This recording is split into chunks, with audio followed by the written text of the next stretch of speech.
پشت پہ کسی کو بٹھا دیتے رسول اکرم، ہے پشت پہ کسی کو بٹھا دیتے رسول اکرم، اس نواسے ہی کسر برسر نہزاد دیکھا،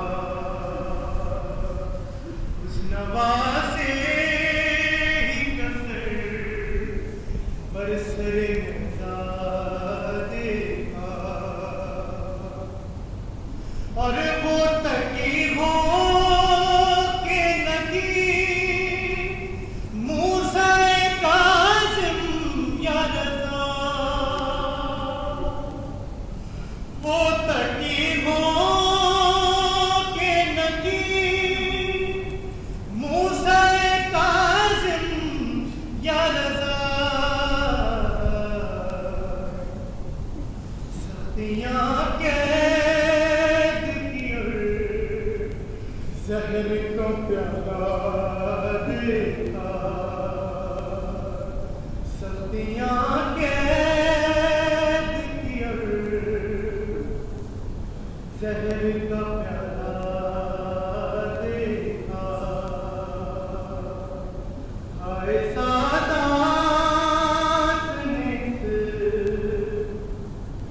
دہر میں کیا کیا دیکھا،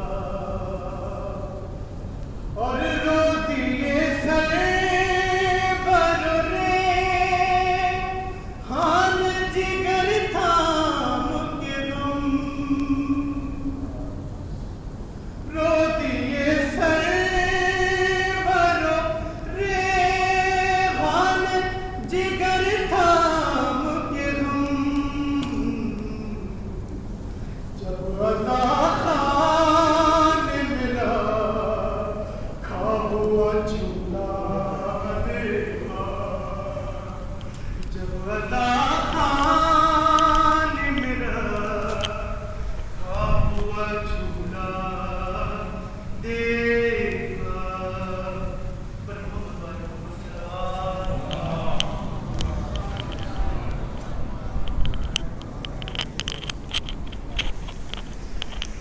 بآواز بلند نعرہ صلوات،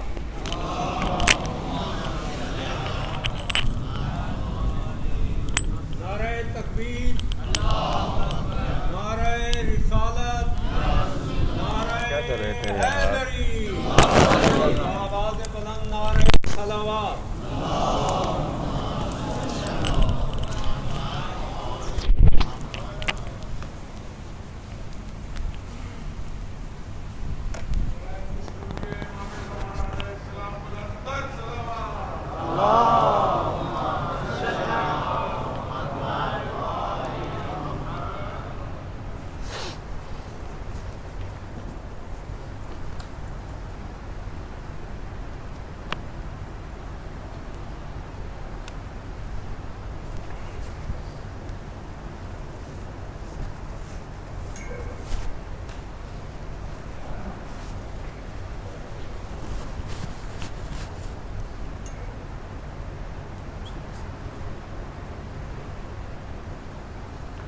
ایک بار پھر صلوات پڑھیں محمد و آل محمد۔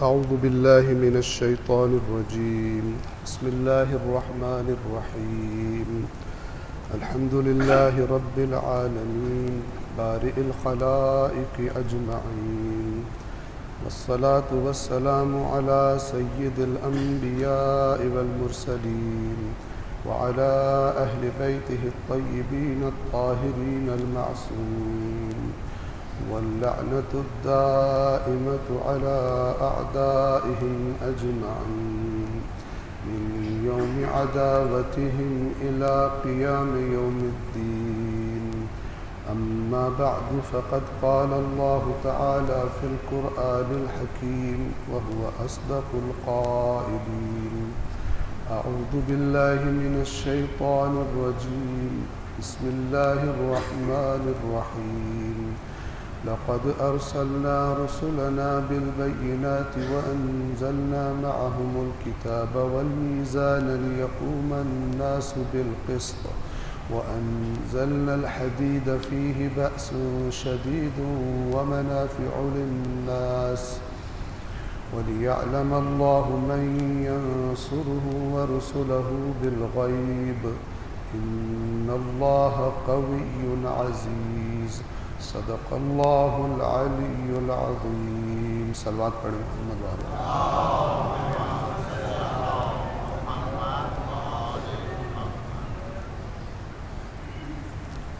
سورۃ الحدید آیت نمبر 25 خداوند عالم ارشاد فرماتا ہے یقیناً ہم نے اپنے رسولوں کو بھیجا واضح نشانیاں یعنی معجزات دے کر اور ان کے ساتھ کتاب نازل فرمائی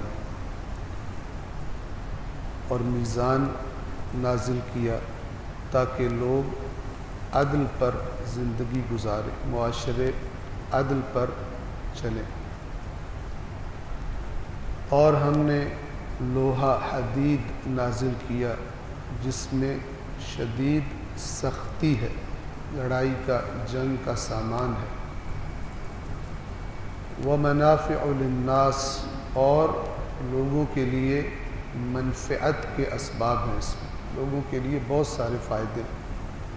آپ دیکھیے کہ آج بھی ہماری زندگی میں جن چیزوں سے ہم استفادہ کرتے ہیں، جن سے فائدہ اٹھاتے ہیں، اس میں لوہے کا کتنا زیادہ استعمال ہوتا ہے۔ اگر آپ لوہے کو نکال لیں انسانی زندگی سے تو بہت ساری چیزوں سے انسان محروم ہو جائے گا۔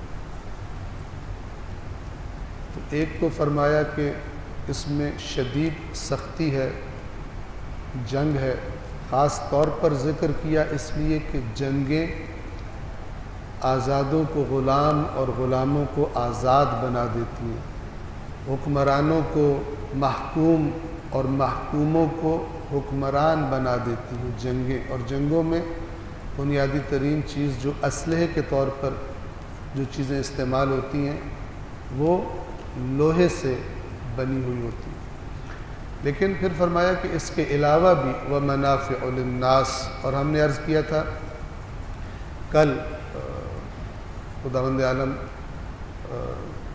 ان کی توفیقات میں مزید اضافہ کرے کہ جو صرف سنتے نہیں ہیں بعد میں جا کے دیکھتے بھی ہیں۔ تو ایک مومن نے مجھے میسج کیا کہ آپ جب ترجمہ کر رہے تھے بعد میں تو ومنافع للناس چھوڑ گئے تھے، تو خداوند عالم انشاءاللہ ان کی توفیقات میں اضافہ فرمائے، اور ہم سب کو جو سنتے ہیں اگر اس کو پڑھ سکتے ہیں، دیکھ سکتے ہیں تو ایسا کرنے کی توفیق عطا فرمائے۔ صلوات پڑھیے محمد وعلیہ۔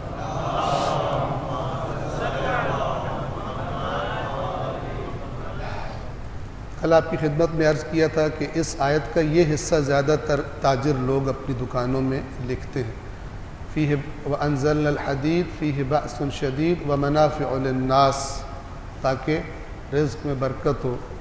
لوہے کی دکان ہے تو اس کے اندر یہ لکھا ہوا، لیکن اللہ نے زیادہ زور اگلی بات پہ دیا کہ یہ کیوں کیا، لوہا کیوں نازل کیا۔ دیکھیے بہت خوبصورت ہے اور مربوط ہیں قرآن کی باتیں آپس میں۔ اللہ سے بہتر کون کلام کرے گا اور کون بیان کرے گا۔ پہلے حصے میں انبیاء کے بھیجنے کا مقصد بتایا، اور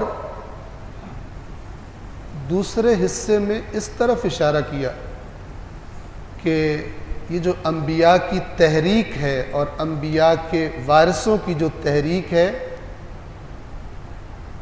یہ بعض اوقات جب ضرورت پڑ جائے تو پھر اگرچہ عام حالات میں ان سے زیادہ نرم دل کوئی نہیں ہوتا، عام حالات میں اللہ کے خاص بندوں سے زیادہ رحم کرنے والا کوئی نہیں ہوتا، اللہ کے خاص بندوں سے بڑھ کر اپنے دشمنوں کو معاف کر دینے والا کوئی نہیں ہوتا، لیکن کبھی کبھی ایسا وقت بھی آتا ہے کہ ان تحریکوں کو جنگ لڑنے کی ضرورت پڑ جاتی ہے۔ رحمت للعالمین سے بڑھ کر اللہ کے بعد کوئی رحمت والا نہیں ہے. لیکن کتنی جنگوں میں سالار لشکر تھے رسول اللہ. اور قرآن مجید کی آپ آیات پڑھیں تو دشمنوں کو کیسے مارنا ہے، کہاں وار کرنا ہے، یہ بھی اللہ خود بتا رہا ہے. یعنی جہاں نرم دلی اور معاف کرنے کی اور احسان کرنے کی تعلیم دی ہے قرآن نے، وہیں پر جب وقت آ جاتا ہے انسان پر جنگ کا، دشمن طاقتور ہے، ظالم ہے، ہٹ دھرم ہے، نہیں مان رہا، تجاوز سے باز نہیں آتا، اب وہاں پہ اسلام یہ نہیں کہتا کہ بھیگی بلی بن کے گھر میں بیٹھ جاؤ اور وہاں پہ بد دعائیں دو اس کو، وہاں پہ قرآن کی فلان صورت پڑھ کر اور ادھر پھونکے مارو وہ خود ہی جل کے بھسم ہو جائے گا. یہ نہیں کہتا قرآن. قرآن کہتا ہے نکلو.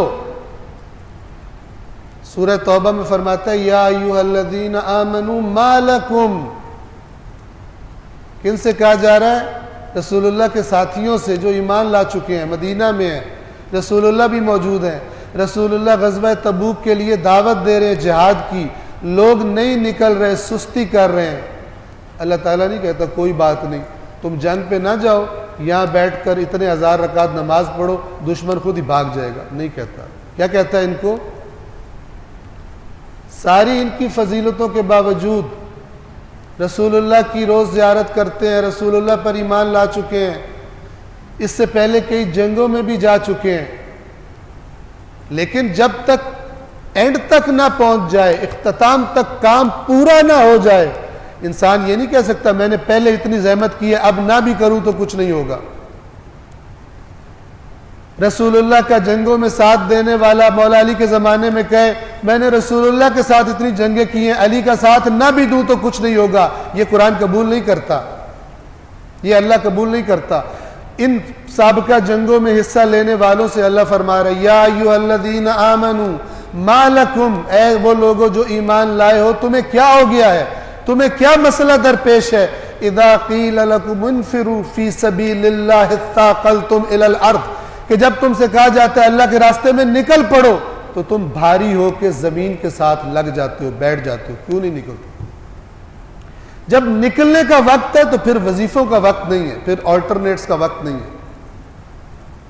پھر اللہ کیا فرماتا ہے؟ کیوں نہیں نکل رہے؟ ارضیتم بالحیات الدنیا من الآخرہ، کیا تم آخرت کے بدلے دنیاوی زندگی پر راضی ہو گئے، اس پہ خوش ہو؟ آخرت ملے گی رسول کے ساتھ جانے میں، جہاد کرنے میں. جب وہ ٹائم آ گیا ہے اب تم بیٹھے رہو گے، اس کا مطلب ہے خراب ہو گئے، اندر خرابی ہو گئی، دنیا زیادہ پیاری لگنے لگی ہے اللہ کے راستے میں جہاد سے. ایک صلوات پڑھیے محمد و آل محمد.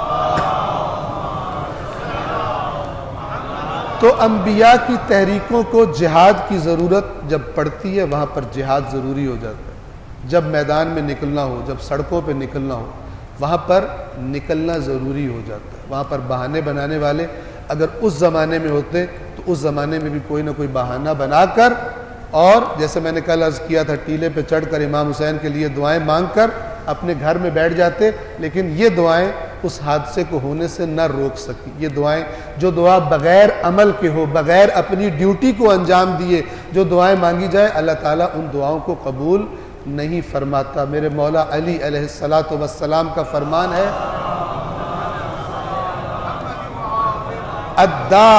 الداعی بلا عمل کرامی بلا وتر، وہ شخص کہ جو بغیر عمل کیے اللہ سے دعا مانگتا ہے، جس کام کے لیے دعا مانگتا ہے اس میں خود بھی کر سکتا ہے، جو عمل اس نے کرنا ہے وہ نہیں کرتا اور دعا مانگتا ہے، یہ ایسا ہی ہے جیسے بغیر کمان کے تیر چلانے والا. اور آپ کو پتہ ہے بغیر کمان کے تیر نہیں چلا کرتے، نشانے پر نہیں پہنچا کرتے. ایک مرتبہ پھر صلوات پڑھیں محمد و آل محمد.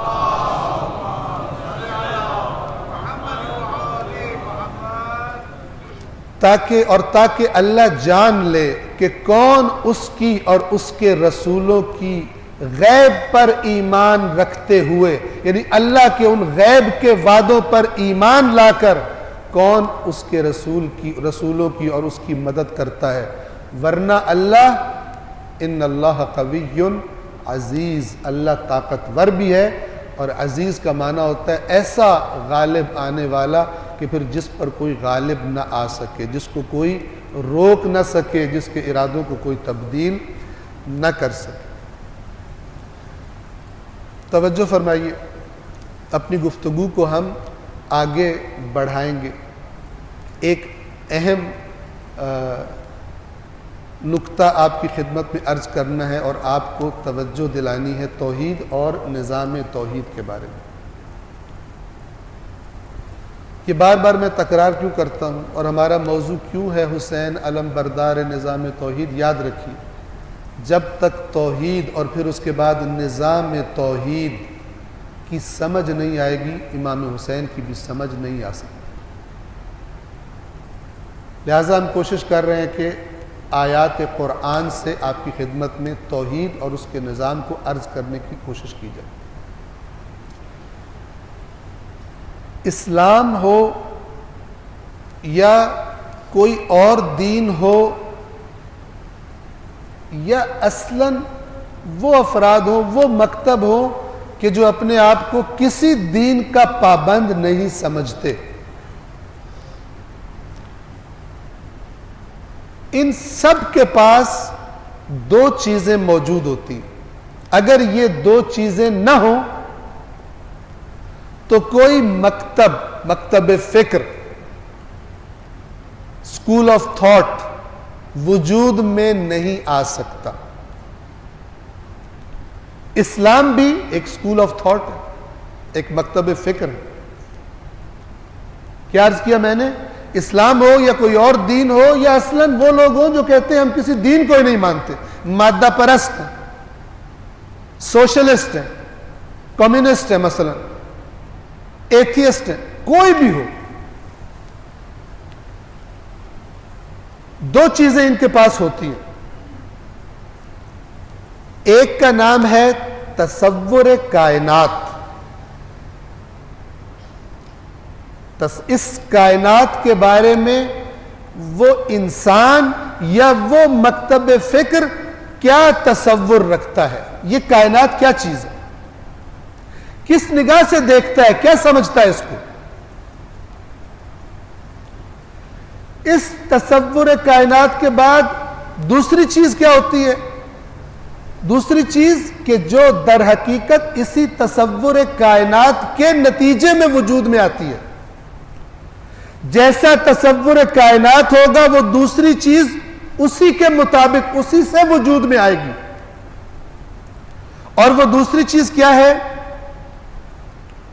اسے کہا جاتا ہے اس مکتب کی یا اس انسان کی آئیڈیالوجی، اس کے نظریات۔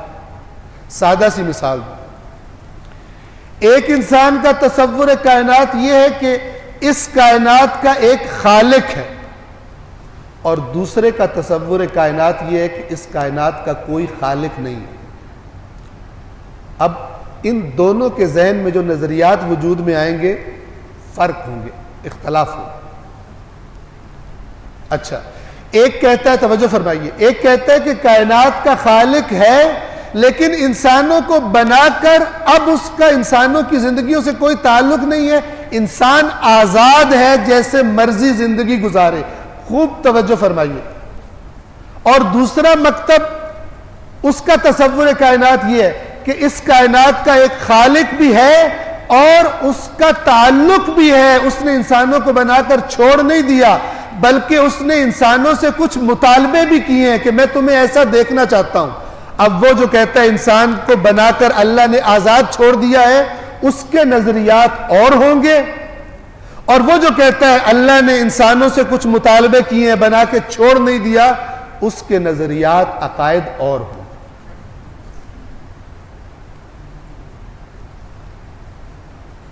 یہ بات واضح ہے، تو ہم آگے بڑھتے ہیں۔ اسلام کا تصور کائنات کیا ہے؟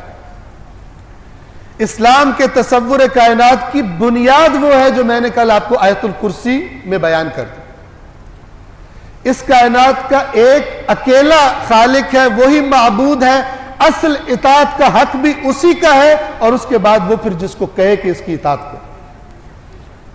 تمام احکامات کا سرچشمہ، تمام خیرات کا سرچشمہ وہ اکیلی ذات ہے، اور بالآخر تمام کاموں کا انجام، فیصلہ بھی اسی کی طرف پلٹایا جائے گا۔ وَإِلَى اللَّهِ تُرْجَعُ الْأُمُورِ، اور سارے کے سارے امور اللہ کی طرف پلٹائے جائیں گے۔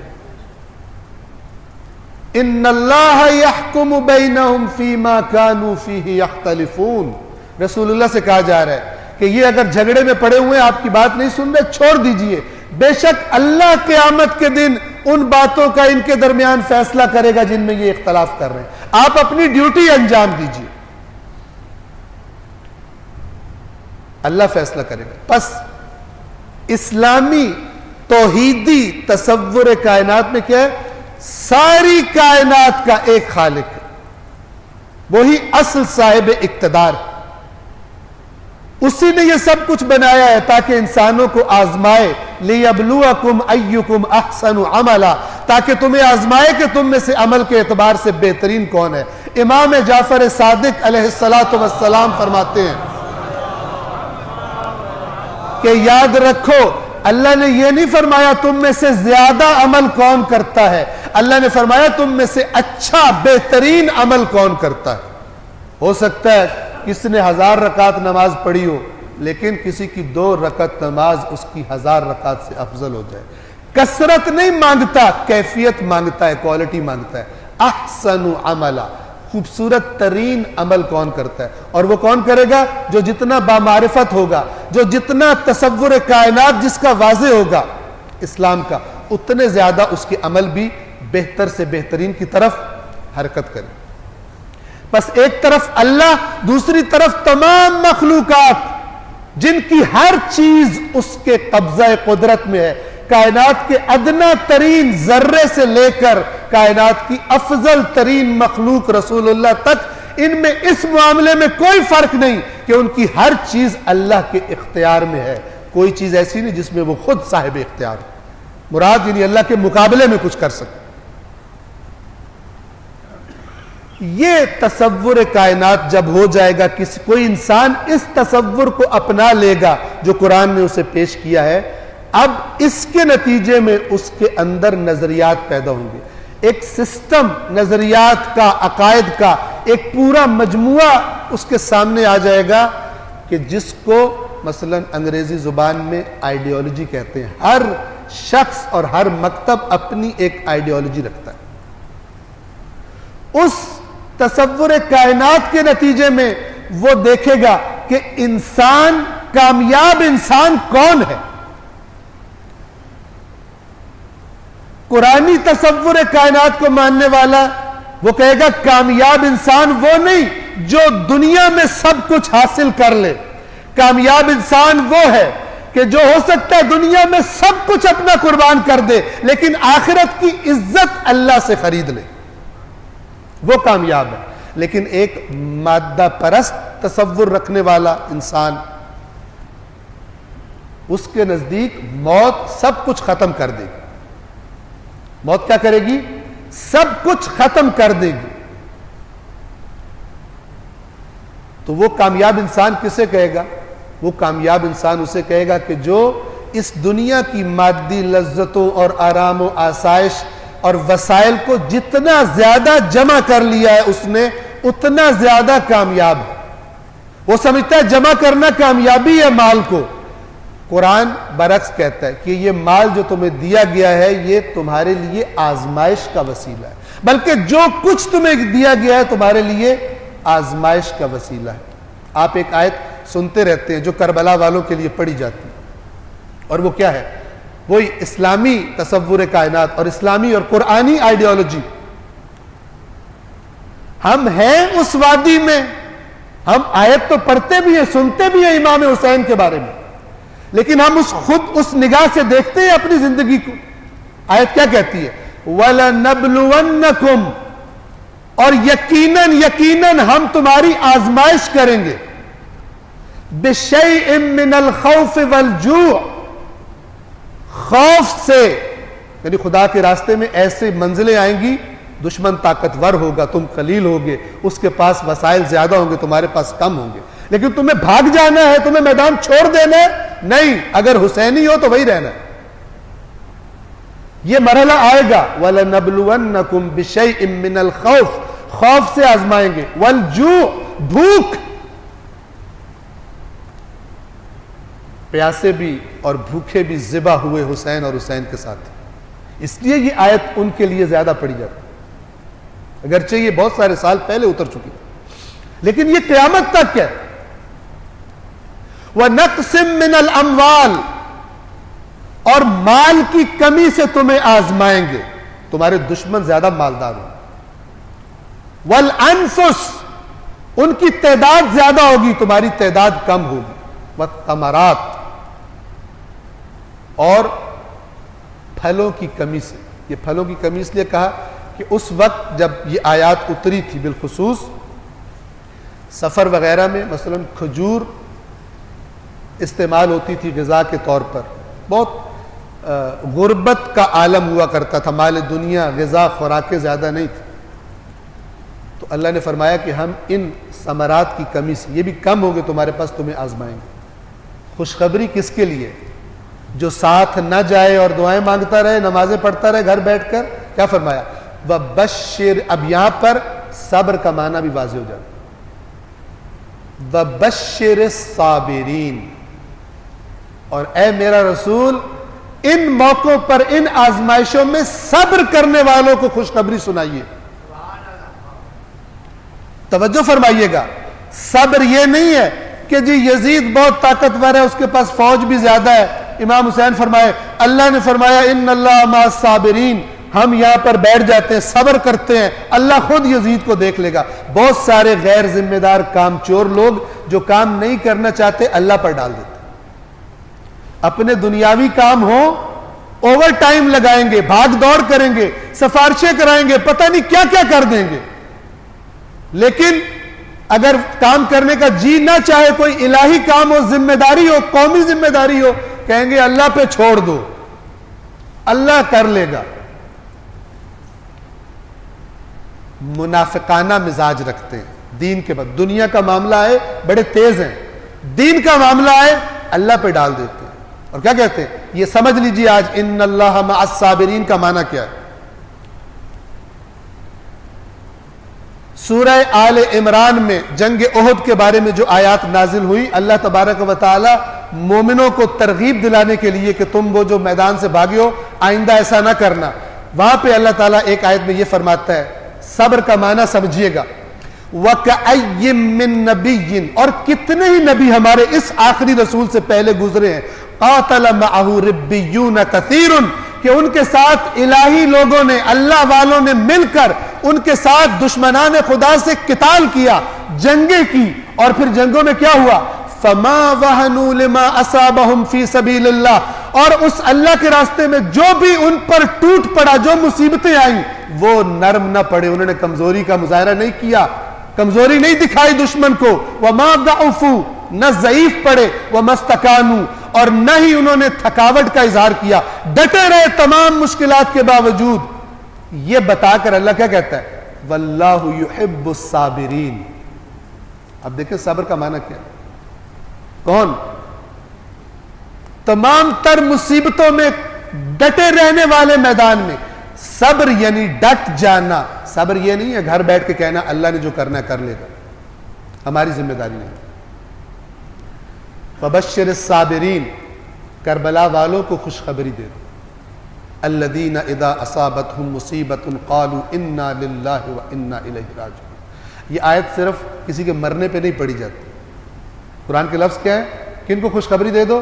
کہ جب پھر اس آزمائش میں وہ آ جاتے ہیں، میدان میں ہوتے ہیں، پھر جب کوئی مصیبت ان پر ٹوٹ پڑتی ہے، جو بھی مصیبت آتی ہے، اذا اصابتهم مصیبت، ان کے منہ سے انہیں کوئی پرواہ نہیں ہوتی، پرواہ سے مراد کہ بھاگ جائیں، میدان چھوڑ دیں، کہتے ہیں انا للہ، کوئی بات نہیں، وہ پہلے چلا گیا، ہم نے بھی پیچھے جانا ہے، لیکن راستہ نہیں چھوڑیں گے، راستہ نہیں چھوڑیں گے۔ میدان احد میں جب افواہ اڑا دی گئی کہ رسول اللہ قتل کر دیے گئے، تو بہت سارے مسلمانوں میں بھگدڑ مچ گئی، انہوں نے بھاگنا شروع کر دیا. لیکن وہ جو چند خالص مجاہدین تھے وہ روک رہے تھے اور کیا کہہ رہے تھے کہ جنت اس طرف نہیں ہے، جنت اس طرف ہے. جن میں سر فہرست امیر المومنین تھے. جدھر بھاگ کے جا رہے ہو جنت ادھر نہیں ہے، جنت ادھر ہے جدھر دشمن کھڑا ہے. تو کچھ لوگوں نے کہا کہ رسول اللہ شہید کر دیے گئے، اب ہم کیا کریں گے؟ تو میرے مولا نے جواب دیا، جواب یہ نہیں جو تم کہہ رہے ہو، جواب یہ ہے تمہیں یہ کہنا چاہیے کہ جب رسول اللہ دنیا میں نہیں رہے تو ہم دنیا میں رہ کر کیا کریں گے؟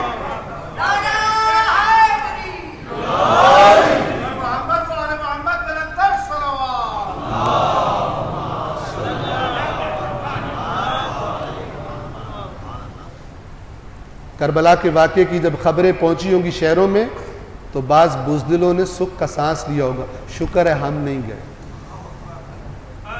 توجہ فرما رہے ہیں نا؟ بہت سارے لوگ ایسے ہوں گے اور آپس میں بیٹھ کر وہ جو بیٹھکیں لگتی ہیں اس زمانے میں بھی لگا کرتی تھی، کہتے ہوں گے بڑا سمجھایا ہم نے حسین، مانتا ہی نہیں، بڑا ضدی تھا. جیسے بعض احمق آج بھی یہ باتیں کرتے ہیں. لیکن حسین کو تو نانا نے پہلے سے خوشخبری سنا دی تھی. یہ جو کہہ رہے ہیں ہم نے سمجھایا، حسین نے ہماری بات نہیں مانی، ان کو یہ سوچنا چاہیے کہ حسین نے تو اپنے نانا کی بات مانی، تم کس کی بات مان رہے؟ کل بھی عرض کیا تھا نا، کیسے پھر وہ جوانان جنت کا سردار ہے اپنے نانا کی شریعت کے خلاف چل کر؟ تم بتاؤ گے حسین کو کہ کون؟ آپ کو پتہ ہے حدیث ثقلین مختلف الفاظ میں آئی ہے، کتب اہل سنت میں بھی. ایک جگہ پر یہ الفاظ ہے کہ نہ قرآن کو کچھ سکھانے کی کوشش کرنا، نہ میرے اہل بیت کو کچھ پڑھانے کی کوشش کرنا. یہ دونوں تم سے زیادہ جانتے ہیں دین کو بھی دنیا کو بھی. جو ان سے آگے نکلا وہ بھی ہلاک، جو ان سے پیچھے رہ گیا وہ بھی ہلاک. کامیاب وہ ہے جو ان کے ساتھ رہا. صلوات پڑھیے محمد والے.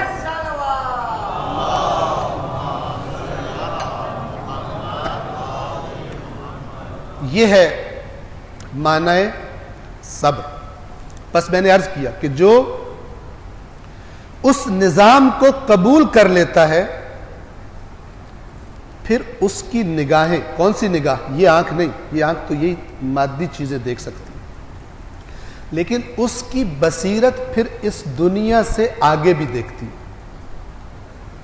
اس کی منزل یہ نہیں ہے، اسے پتہ ہے میری منزل آگے ہے اور اس منزل پر سب سے بہترین کام میرے لیے اللہ کی اطاعت کرنا. ایک عاشور کے دن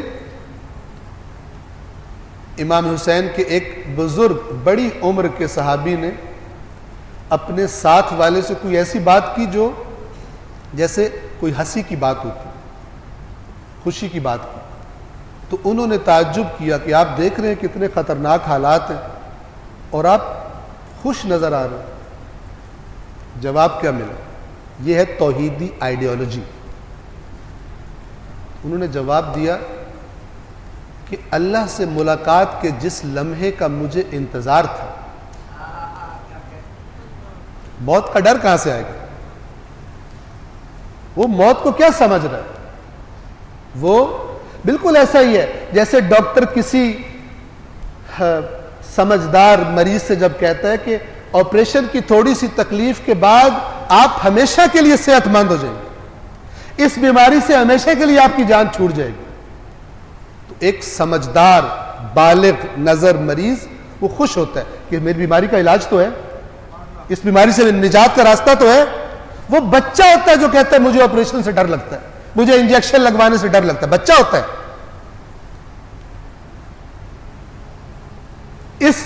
اس آئیڈیالوجی کو صحیح طرح سے اپنے وجود میں نہ اتارنے والا اسی دنیا کا بچہ رہ جاتا ہے. اسی دنیا کے کھلونے اسے اٹریکٹ کرتے ہیں، اسی کی چیزیں اسے اٹریکٹ کرتی ہیں.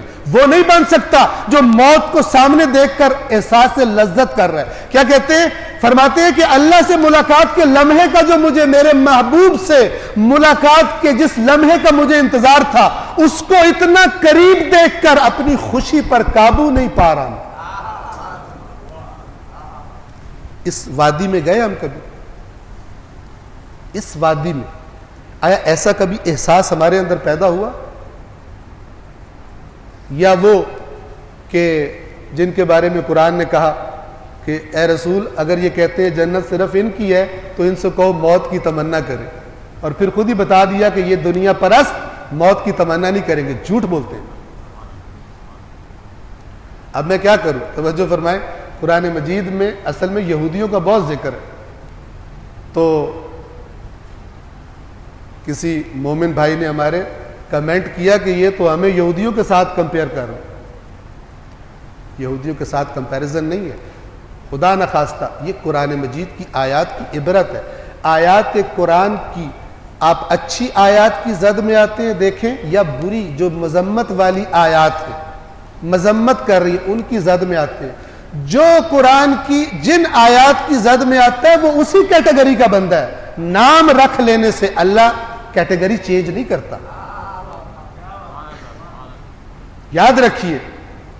اللہ تبارک و تعالی نام، وہ جو میں آیت آپ کو پہلے سنا رہا تھا، یہودی کہتے ہیں صرف ہم جائیں گے جنت میں، صرف وہ جائے گا جو یہودی ہے، مسیح کہتے ہیں صرف وہ جائے گا جو مسیحی ہے۔ اللہ نے فرمایا تھا یہ ان کی بے بنیاد آرزویں ہیں۔ اس کے بعد جب اپنا معیار دیا کس کو دیا؟ مسلمانوں کو۔ تو سب سے بڑھ کر تو پھر مکتب اہل بیت والوں کو وہ معیار اپنانا چاہیے کہ نام کی طرف نہ جائیں، نام کو پیچھے، پہلے اس معیار کو دیکھیں جو قرآن بتا رہا ہے، اور وہ معیار کیا ہے؟ بلا من اسلم وجهه للہ وهو محسن فله اجره عند ربه ولا خوف علیہم ولا هم يحزنون۔ خبردار یہ غلط معیار ہے تمہارے کہ نام رکھ لینے سے جنت میں چل، جو تمہاری پارٹی میں آ گیا ظاہری طور پر وہ جنت میں جائے گا، دوسرا نہیں جائے گا، یہ غلط ہے۔ صحیح بات یہ ہے کہ جس نے اپنے آپ کو اللہ کے آگے جھکا دیا ہے اور وہ نیک اعمال کرتا ہے، اس کا اجر اس کے رب کے پاس محفوظ ہے، اور انہیں نہ کوئی خوف ہوگا نہ کوئی غم ہوگا۔ اللہ نے کسی گروپ کا نام ہی نہیں لیا، بلا من اسلم، یہ اسلم سے ہی لفظ مسلم بنا ہے۔ مسلم اصل میں صفت کا نام ہے، کسی سیاسی پارٹی کا نام نہیں ہے۔ کچھ لوگوں نے رسول اللہ سے آ کر کہا ہم نے اسلام قبول کر لیا، سورہ حجرات کی آیات اتری کہ اے رسول یہ جو کہہ رہے ہیں، ہم کہنے لگے کہ ہم نے ایمان قبول کر لیا ہے، ہم مومن ہو گئے ہیں۔ ایمان کا تعلق دل سے ہوتا ہے۔ اللہ نے فرمایا کہ اے رسول ان سے کہیے قل لم تؤمنوا، کہہ دو اے رسول ان سے کہ تم ایمان نہیں لائے، ولیکن قولوا اسلمنا، کہو ہم نے ظاہری طور پر سرنڈر کیا ہے، دل سے نہیں مانا۔ ولما يدخل الایمان فی قلوبکم، ابھی تک تمہارے دلوں کے اندر ایمان داخل نہیں ہوا۔ تم مال غنیمت لینے آئے ہو، تم فائدے اٹھانے آئے ہو، اندر تمہارے داخل نہیں ہو۔ صحیح مسلم کون ہے؟ اس میں اور مومن میں کوئی فرق نہیں، لیکن جو ظاہری طور پہ کہے میں مسلمان ہوں، فقہی طور پر اسے مسلمان ہی سمجھا جائے گا، لیکن اللہ کے ہاں کون سے گروپ میں شامل ہے؟ آیات قرآن کو دیکھے یا محمد و آل محمد کے فرمان کو دیکھے، پھر پتہ چلے گا روز قیامت میری کیٹیگری کون سی بننے والی ہے۔ صلوات پڑھیے محمد و آل محمد۔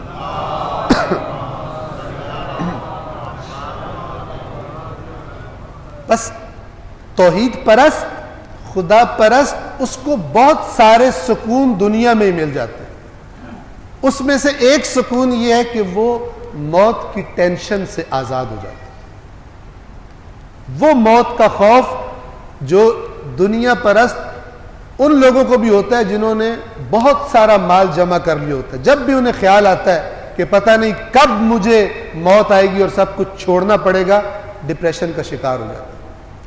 لیکن اللہ والا، حقیقی خدا والا موت کے خوف سے آزاد ہوتا ہے۔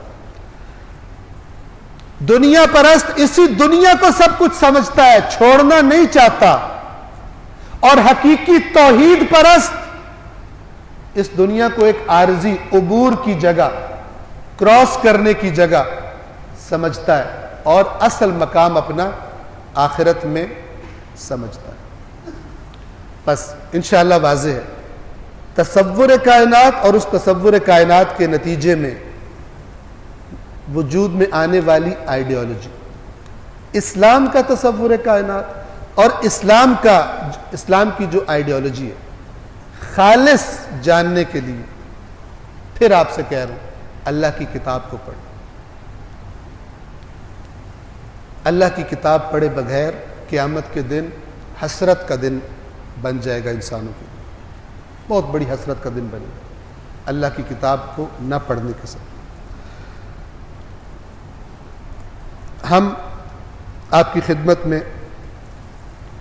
امام حسین علیہ الصلاۃ والسلام کے فرامین عرض کرنے کی کوشش کر رہے تھے۔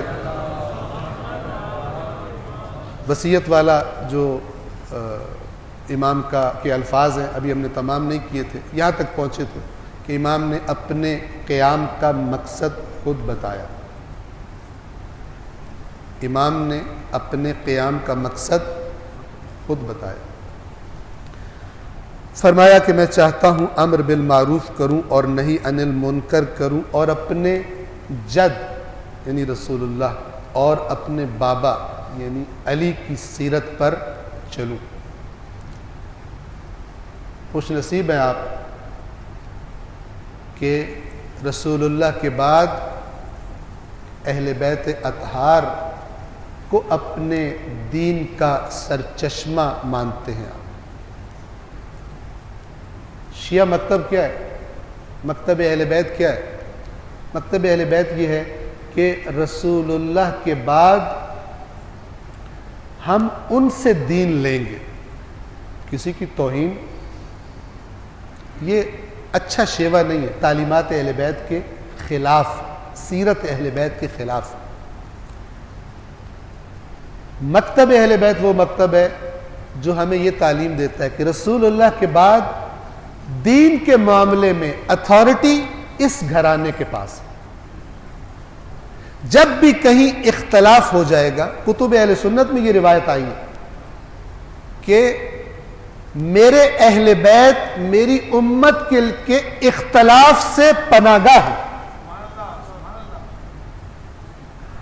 مولا علی علیہ السلام ایک حدیث میں فرماتے ہیں کہ یہ جو اختلاف تم دیکھ رہے ہو لوگوں میں، یہ اختلاف ہوا ہی اس وجہ سے ہے کہ لوگوں نے رسول اللہ کے بعد دین وہاں سے نہ لیا جہاں سے رسول اللہ نے بتایا تھا۔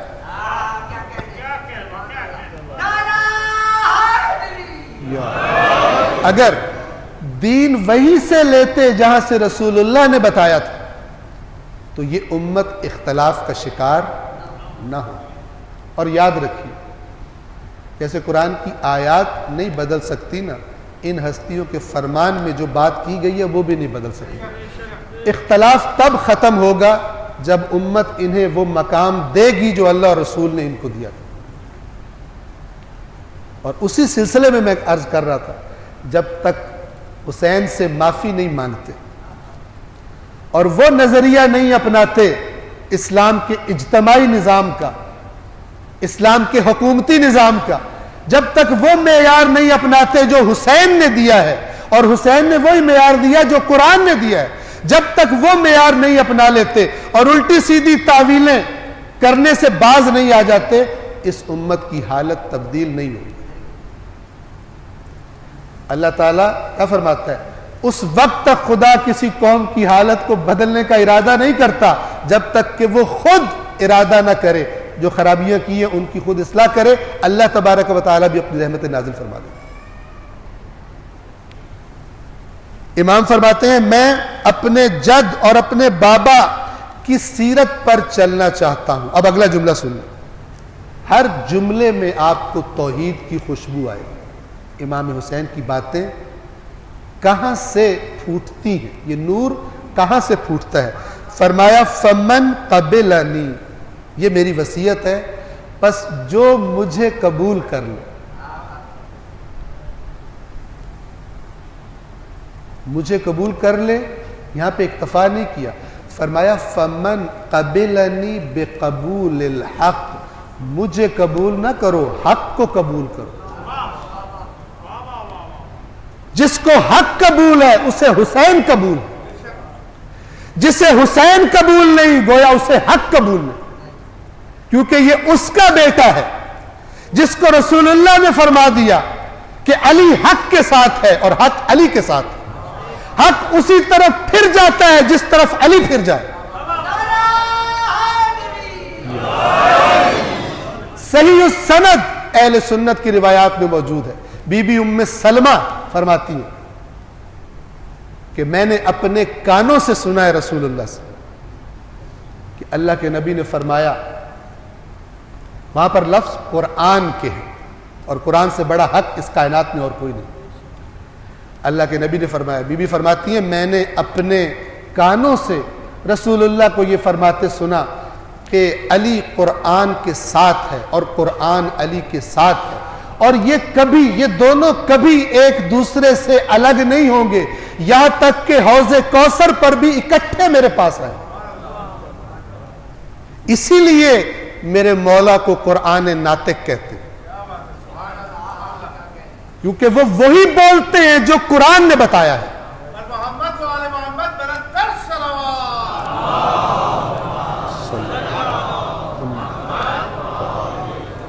آپ دیکھیے حق پرستی کی تعلیم کیسے دے رہے ہیں حسین۔ ان کے بابا نے بھی یہی فرمایا تھا پہلے حق کو پہچان لو، اہل حق کو خود بخود دیکھ لو گے، دھوکہ نہیں کھاؤ گے، لیکن اگر معیار لوگوں کو بنا لو گے ہو سکتا ہے دھوکہ کھا جاؤ، لیکن جس نے حق، کیونکہ لوگ بدل جاتے ہیں حق نہیں بدلتا، لوگ بدل جاتے ہیں حق نہیں بدلتا۔ آج مثلا ایک شخص آپ کے سامنے بیٹھا ہے صحیح بات کر رہا ہے، ہو سکتا ہے کل کسی وجہ سے غلط بات بھی کر دے، لیکن جس نے اپنے سینے میں اللہ کی کتاب کو جگہ دے دی ہے وہ اللہ کی کتاب اسے بتائے گی ٹھیک بات کر رہا ہے، اس کی باتیں وہی ہیں جو قرآن میں لکھی ہوئی ہیں، اور اگر وہ پلٹا کھائے گا ٹریک سے اترے گا وہی آپ کے اندر موجود قرآن آپ کو بتا دے گا اب یہ ٹریک سے اتر گیا، اور کوئی چیز نہیں ہے جو آپ کو یہ بتا سکے۔ لہذا امام کیا فرما رہے ہیں؟ فَمَنْ قَبِلَنِي بِقَبُولِ الْحَقِّ، جس نے مجھے قبول کیا، لیکن کیسے قبول کرو؟ حق کو پہچان کر مجھے قبول کرو، میں حق پر ہوں۔ فَمَنْ قَبِلَنِي بِالْحَقِّ فَاللَّهُ أَوْلَى بِالْحَقِّ، فوراً اللہ کا نام لے کر، جس نے مجھے حق کے ساتھ قبول کیا تو یاد رکھو اللہ اولا ہے حق کے لیے۔ کیا مطلب؟ یعنی حق وہ ہے جو اللہ بتاتا ہے، اور جو اللہ نے بتایا ہے میں اسی راستے پر چل رہا ہوں، پس جس نے میرا ساتھ دیا اس نے اللہ کا ساتھ دیا، جس نے میری مدد کی اس نے اللہ کی مدد کی۔ آیت قرآن، اگر اللہ کی مدد کرو گے تو اللہ تمہاری مدد کرے گا۔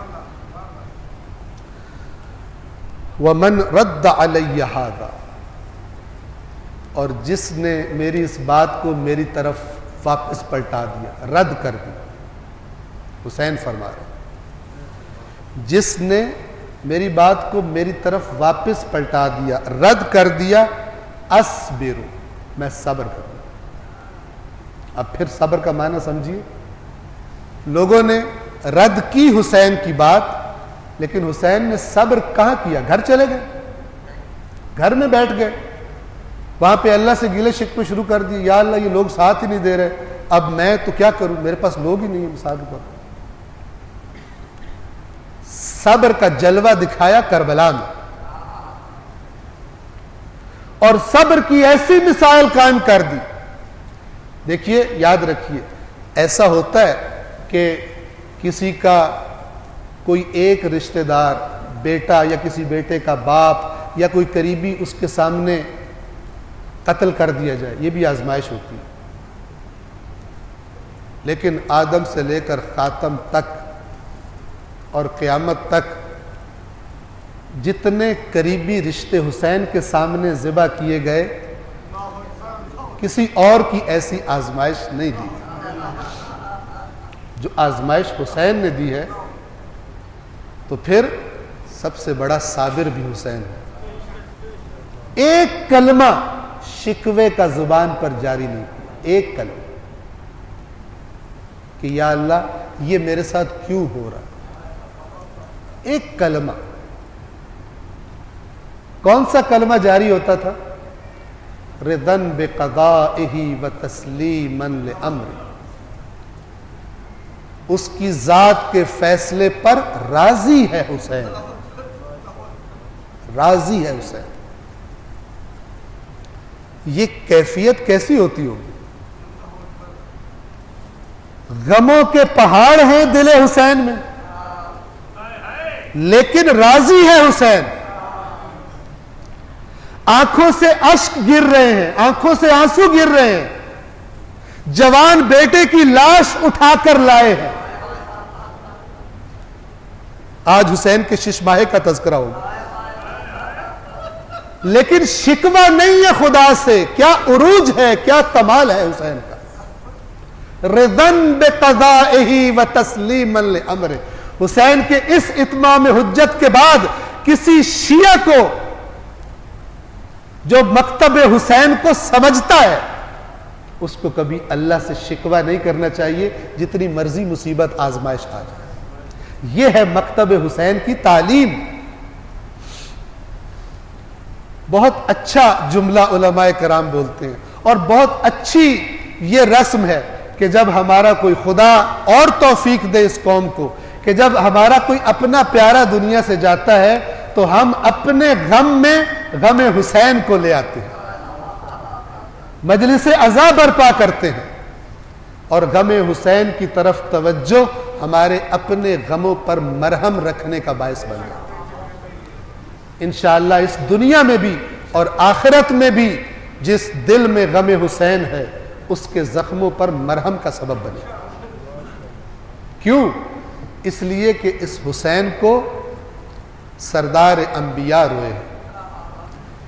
اللہ کے رسول نے امام حسین کی ذات اقدس پر گریہ کیا. میں اس جملے کو تمام کر لوں اور پھر ذکر مصائب کی طرف آتا ہوں.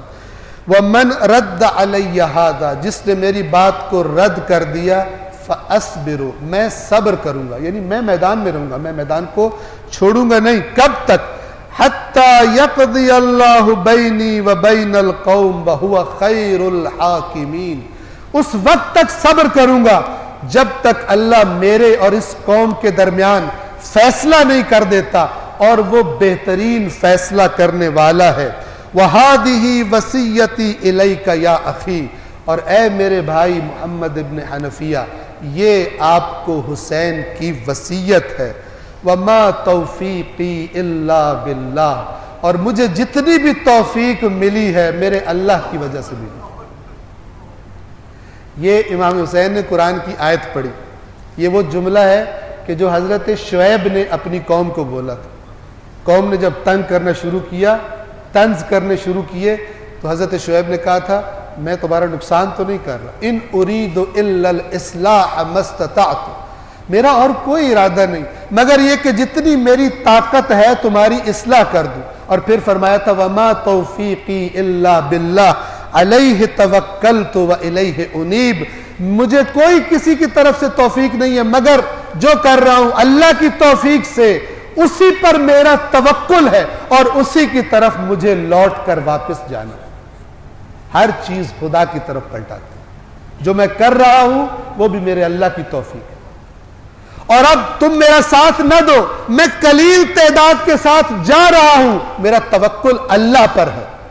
کسی اور پر تکیہ نہیں کرتا اپنے کاموں میں، اللہ پر تکیہ کرتا ہوں. وَإِلَيْهِ أُنِيبُ. اور اگر مجھے مار بھی دیا گیا تو میں نے بالآخر جانا تو اپنے اللہ ہی کے پاس ہے. کون ہے جو خدا کی طرف نہیں جائے؟ سب کی بازگشت اللہ کی طرف ہے. اور 10ویں محرم الحرام جب آ گئی، عصر عاشور تک ایک ایک کر کے حسین کے سارے سپاہی شہید ہوئے. اللہ سے اور اپنے امام سے کیا ہوا وعدہ پورا کر دیا اور اس آیت کا مصداق قرار پائے جو اتری تو رسول اللہ کے زمانے میں تھی لیکن ہے تا قیامت. دعوت دے رہی ہے انسانوں کو ہر زمانے میں. کون ہے جو مجھ میں شامل ہو جائے. کون ہے جو بات یہ آیت کر رہی ہے؟ اپنے آپ کو اس میں شامل کر دے. اس میں شامل ہونے والوں کا سردار علی ہے, اس میں شامل ہونے والوں کا سردار حسین ہے. آیت کیا کہتی ہے؟ من المؤمنین رجال, مومنوں میں سے کچھ مرد ایسے ہیں, صدقوا ما عاہد اللہ علیہ, جنہوں نے اللہ سے جو عہد کیا تھا اس کو سچ کر کے دکھا دیا. حسین والوں نے, کربلا والوں نے, جن کے عہد پکے نہیں تھے وہ چلے تو تھے ساتھ لیکن راستے میں چھٹ گئے, چھوڑ گئے حسین کو. یہ جو خالص پہنچے تھے, حسین نے اپنی بیعت اٹھا لی, حسین نے چراغ بجھا دیے, لیکن ان میں سے پکے وعدے والے حسین کو چھوڑ کر نہ گئے. عصر عاشور آ گئی, یہ سارے وعدے نبھانے والے وعدے نبھا گئے, اور ایک وقت ایسا آیا کہ حسین تنہا رہ گئے.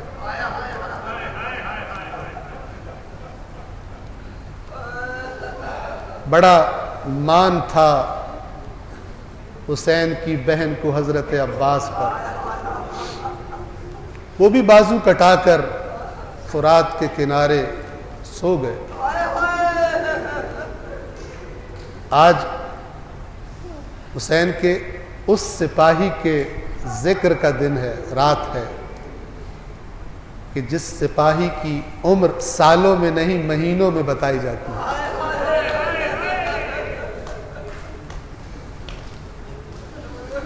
6 مہینے کا حسین کا شیر خوار علی اصغر. مقاتل میں لکھا ہے جب سب شہید ہو گئے اور حسین تنہا رہ گئے, کیفیت بیان نہیں کی جا سکتی کہ حسین کے دل کی کیفیت کیا ہوگی, ابھی تھوڑی دیر بعد کیا ہونے والا ہے, کیا گزر رہی ہوگی حسین کے دل پر. مقاتل میں لکھا ہے ایک اونچے ٹیلے پر چڑھے, نظر یمینا و شمالا, ایک دفعہ دائیں طرف دیکھا, ایک دفعہ بائیں طرف دیکھا کہ شاید میرے ساتھیوں میں سے کوئی باقی بچا ہو, حرم رسول اللہ کی حفاظت کرنے والوں میں سے کوئی باقی بچا ہو. لیکن جدھر نگاہ اٹھتی یا دشمن نظر آتے یا اپنے ساتھیوں کے لاشیں نظر آتے. عزاداروں, ایک دفعہ حسین نے پھر جنت کی طرف دعوت دی. حل من ناصر ینصرنا, حل من ذاب یذب عن حرم رسول اللہ, ہے کوئی ہمیں ہماری مدد کرنے والا, ہے کوئی حرم رسول کی حفاظت دفاع کرنے والا.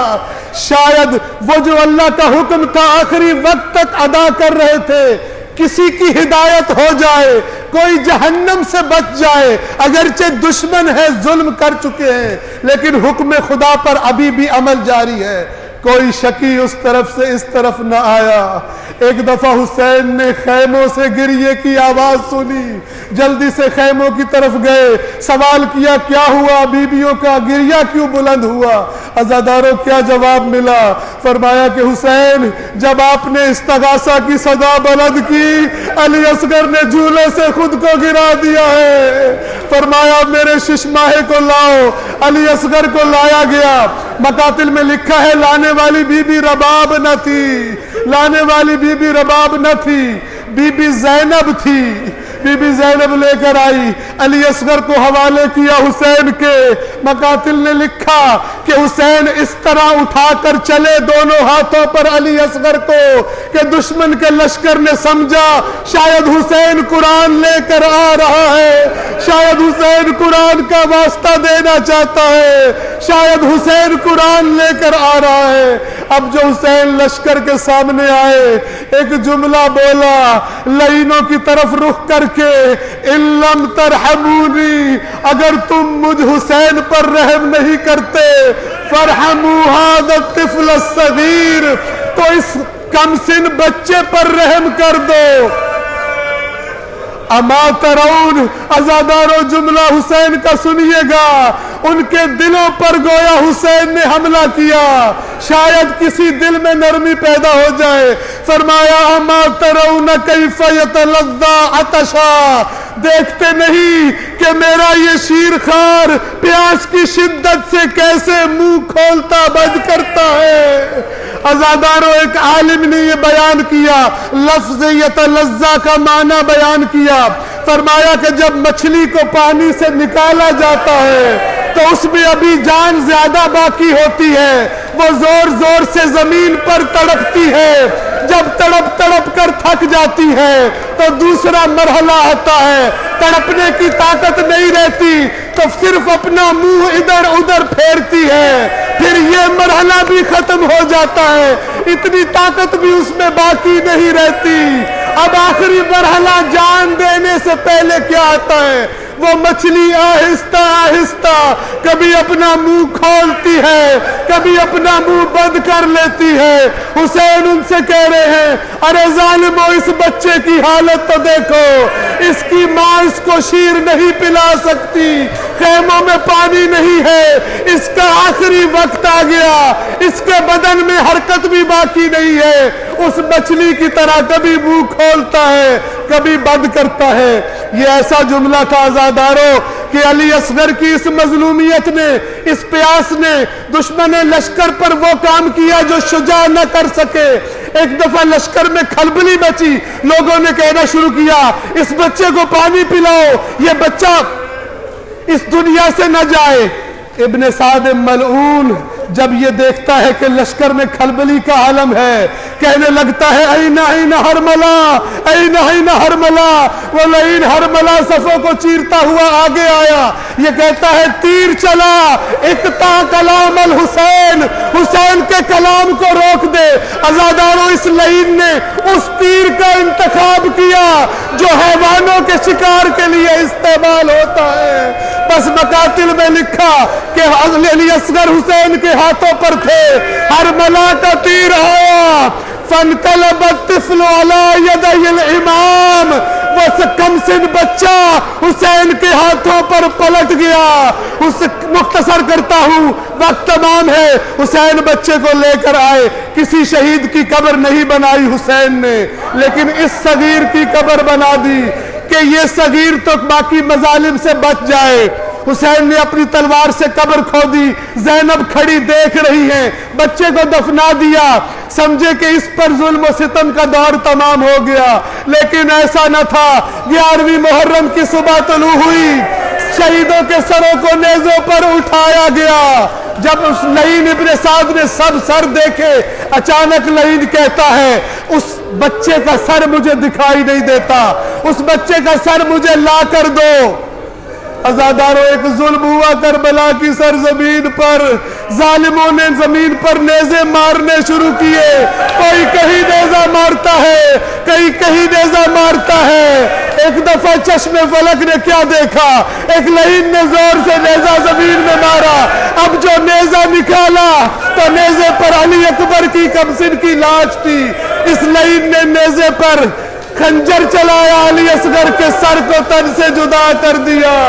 ایک دفعہ بی بی رباب پکاری، ہائے میرا علی اصغر، ہائے میرا شیرخوار بچہ۔ الا لعنت اللہ علی القوم الظالمین وسيعلم الذین ظلموا أي منقلب ينقلبون۔ ماتم حسین۔